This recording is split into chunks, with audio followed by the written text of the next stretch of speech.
After levels, second step of our project on Revit is grids. Like levels, grid provide organization structure to your projects. Where levels are horizontal datum elements cutting the building through its sides, grid are vertical datum elements that are located at certain location along the buildings. Grids are used typically to locate where the columns occur in the project and it provides key points of reference fitting like views in sheets. Unlike levels, not all buildings need grids. For example, most residential projects don't have any need for column grids. Most commercial projects, on the other hand, do have column grids. Therefore, the type of project do you creating will detect your need for grids. Now let's see if your projects required grids, so how you can deal with this on Revit. At this stage I am looking at plan view of level 1 and going to architectural tab here and select the grid from the datum section.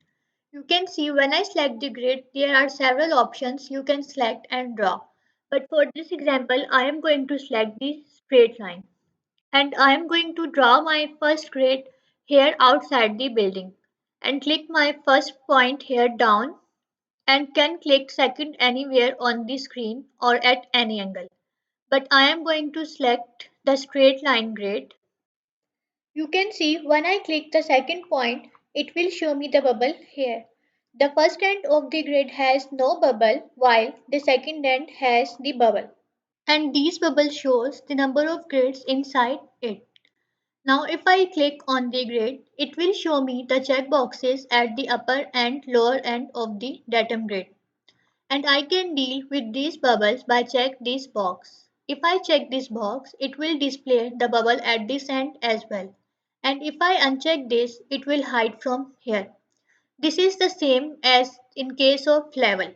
So if you watch the last movie, you can remind the trick is also apply for hide and show the annotation of levels as well.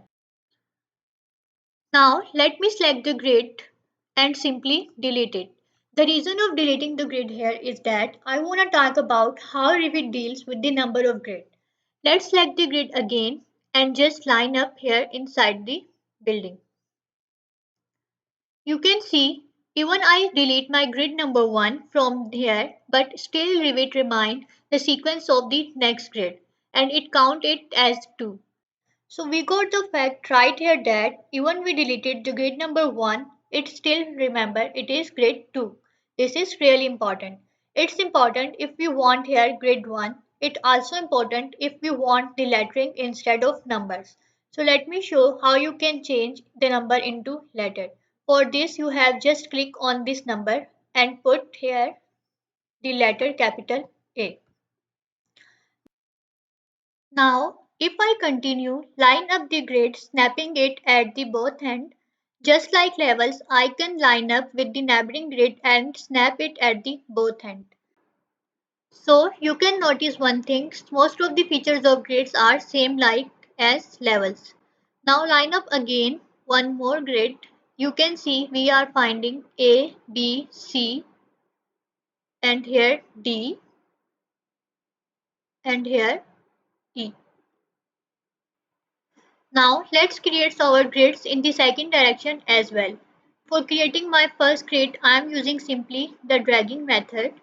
But in this direction, I want numbers instead of lettering. So I am going to change it before continue. Now I am going to continue for creating the rest of the grids with the array method, about which I have already discussed in detail in my previous lecture. So for array method, just click on the grid, select the array from the top, put the number of grids you want to create and fix the distance from here and just click once on the screen. By using this way, I am creating my 1, 2, 3, 4, 5 grids by just one click. You can also use the offset method here as well, which is also discussed in the last movie. I want to discuss one more very important thing with you that in grids you also have the option of multi-segment here. By selecting this you can create any difficult shape for your complex projects as well.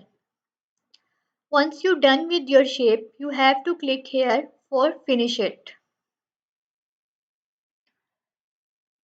Now, for your better understanding, if I click on any grid, you can see it will provide me the same options for modification as in case of levels. It has same bubble for extension in grids, it has same lock for making constraints and vice versa. So as all these things we have already discussed in detail in case of levels, so no need to discuss it here again. And hopefully you can do all modification in grids by yourself easily if you have watched the last lecture carefully.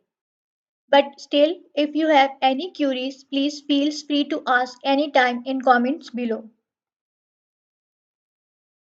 So this is all about today. If you didn't subscribe my channel yet, please do it on priority basis. Thanks for watching.